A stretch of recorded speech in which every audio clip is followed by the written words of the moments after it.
This is my first general epistle to the church on the power of mothers. Chapter 1, verse 1. Now listening to mothers is a guide to things destined for, a shining light to things to come. Verse 2. For by it, the destined for greatness have gone on to achieve greatness. Verse 3. By listening to mothers, we understand that what mothers see sitting down, the tallest of children will never see standing up. By listening to his mother, Jesus turned water into wine, even when his time had not yet come. By listening to his mother, Jacob, when his father was about to die, prepared venison and got the father's blessing instead of his brother Esau. Without listening to mothers, it is impossible to achieve greatness. He that is born of a mother must discern that mothers are a destiny compass and their counsels have a reward for those who diligently seek them. By listening to her mother-in-law's advice to sit still, Ruth was able to cement her courtship with Boaz. By listening to his mother's advice not to give his strength to women, nor his ways to that which destroys kings, King Lemuel was able to lay hold on destiny, becoming a hero of faith and one of the contributors to the iconic book of Proverbs in the Bible. By listening to his mother Lois,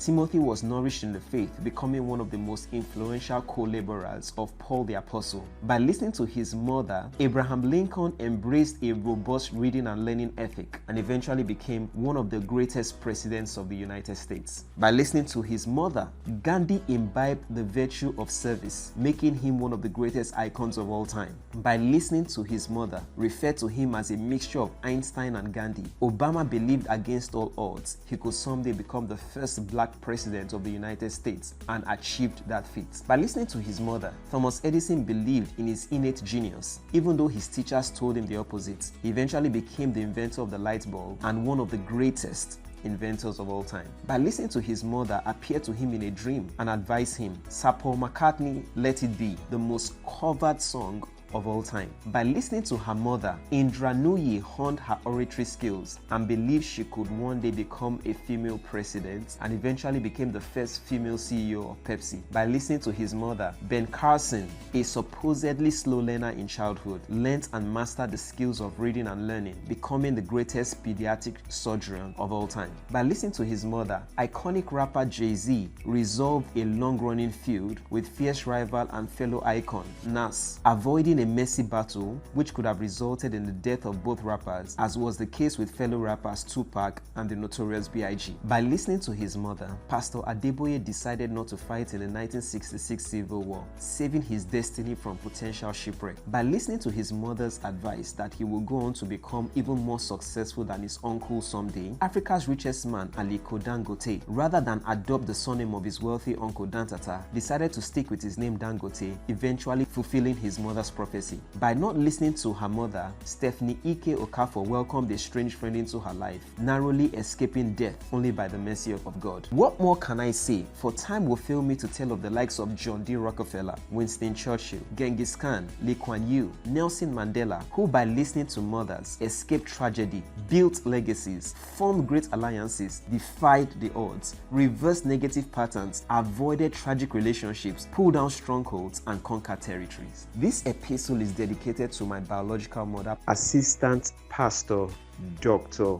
Miss Florence Musumola Otedola, to Lady Amena Ganwa Egobamie, and other amazing mothers who I served under as a worker in church. Pastor Funke Ulano, Pastor Wemimo Udutola, Pastor Isoke Odukobe, Pastor Bimbo Ozoma. Two amazing mothers who are also great life coaches. Coach BC Soji Oyawoye, Coach Vinion Ramos, and to my very beautiful wife, Apostle Kebi Olusonya.